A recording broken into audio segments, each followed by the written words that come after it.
네, 2022년 4월 16일 이정훈입니다. 우크라이나 전쟁에서 러시아가 전술핵 사용을 만지작거리고 있습니다. 그러한 러시아를 쳐다보면서 북한이 7차 핵시험을 준비하고 있습니다. 우리는 어떠한 결정을 내려야 될지 살펴보도록 하겠습니다.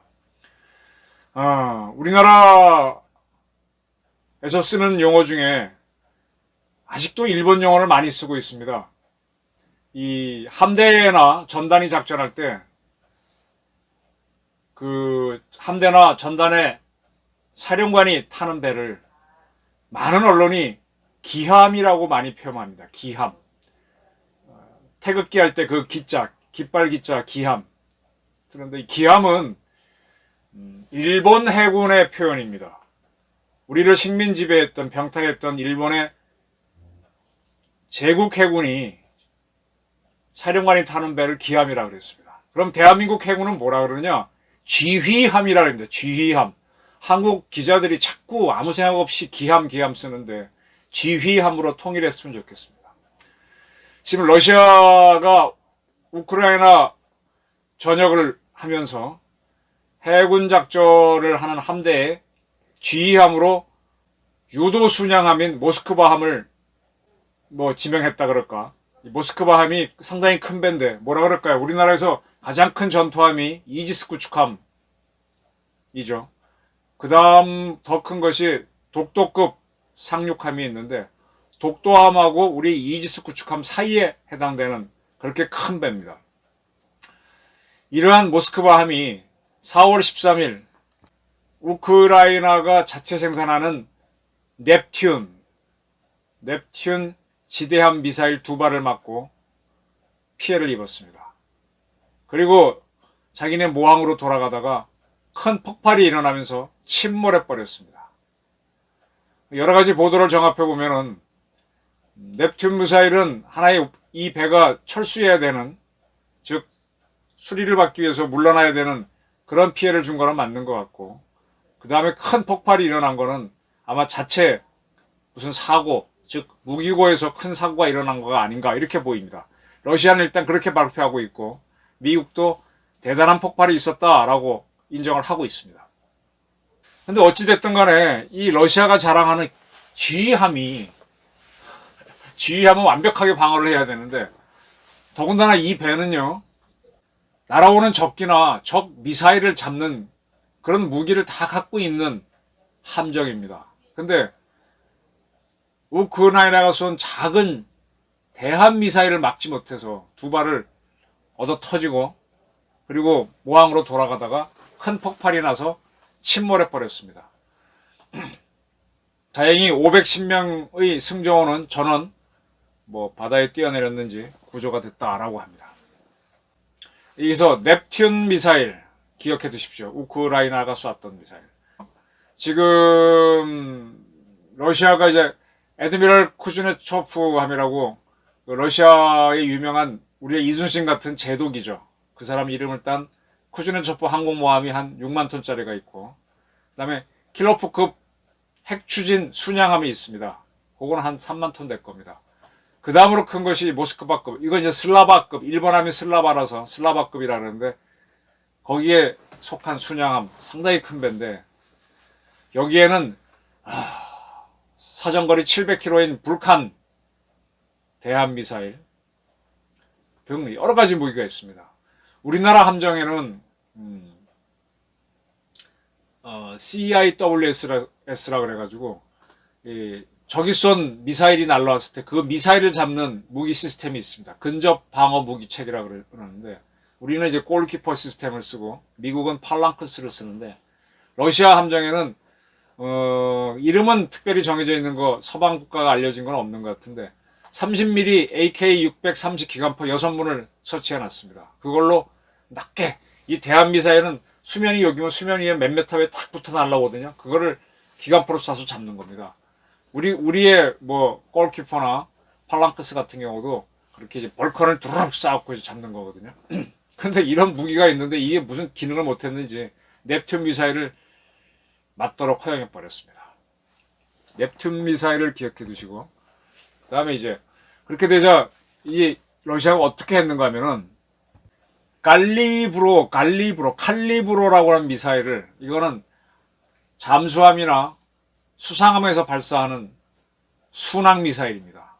그걸 쏴서 그걸 발사를 해가지고 이 넵튠 미사일을 생산하고 있는 공장을 파괴했습니다. 상당한 타격을 준 것 같고, 그 다음에 최근에 러시아군들은 수도인 키이우 쪽에서는 우크라이나 북쪽을 공격하다가 철수하고 러시아랑 붙어있는 우크라이나 돈바스 지역만 공격하고 있었는데, 이번에 키이우 지역에 대한 장거리 공습을 다시 시작했습니다. 이를 위해서 아까 발음이 조금 어려웠는데 칼리브루 미사일을 발사했습니다. 칼리브루 순항 미사일. 자, 이제 하나씩 정리를 해드리겠습니다.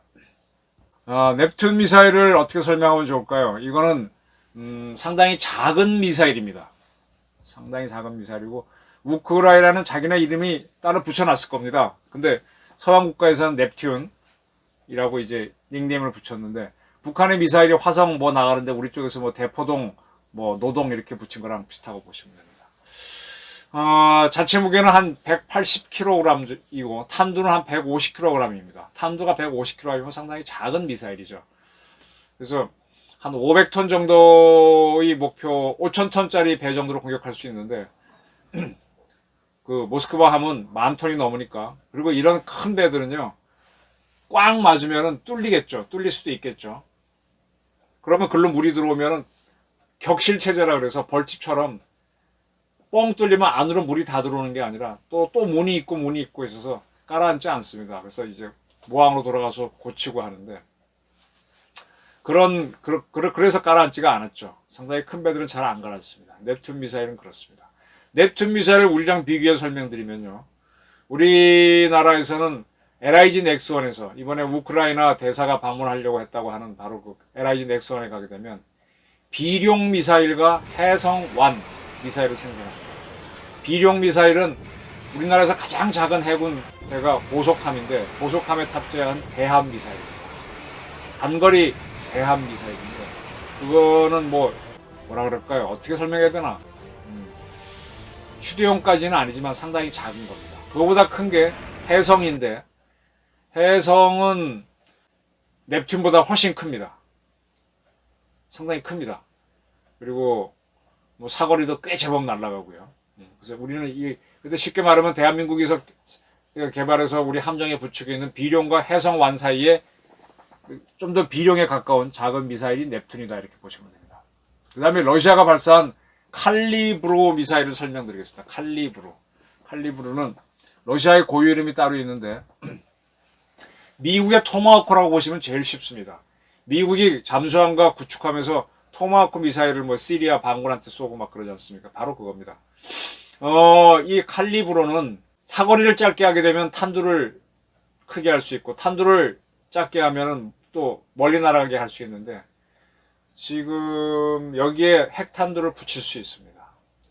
지금 미국과 러시아는 INF 조약이라고 옛날에 맺은 적이 있는데, 지금은 두 나라가 이걸 둘 다 파기했어요. 이게 뭔가 하면은 대륙간 탄도미사일과 비행기에서 투하하는 핵탄두를 제외한 나머지 모든 핵탄두는 제거한다는 거였습니다.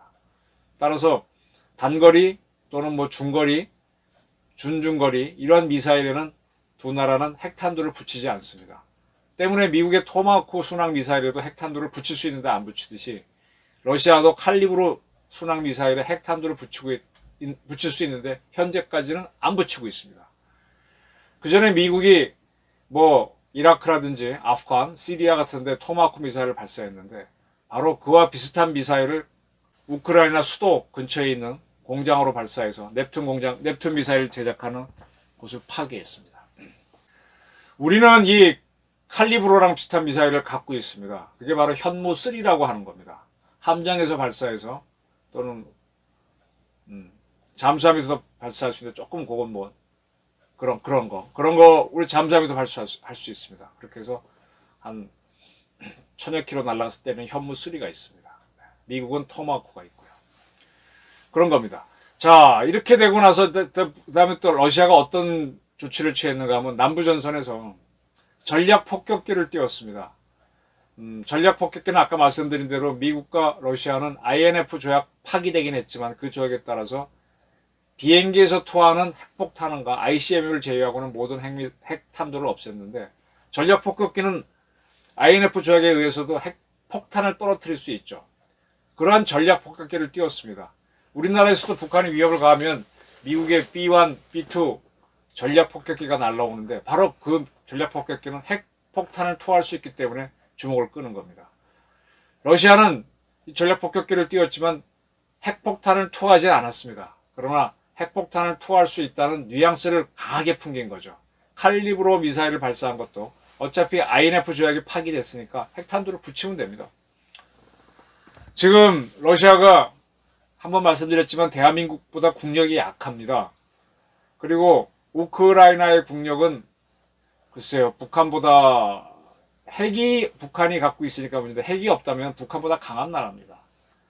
그 러시아가 쳐들어갔다가 지금 절절매고 있는데 만약에 대한민국하고 북한 사이에 갈등이 생긴다면 북한은 아마 굉장히 빠른 시기에 핵을 사용하려고 할 겁니다. 거기에 대해서 우리가 뭐 KAMD가 있고 뭐가 있고 하지만 북한이 복잡하게 꾀를 부려서 쏘는 핵탄도 미사일을 막기는 매우 어려울 겁니다.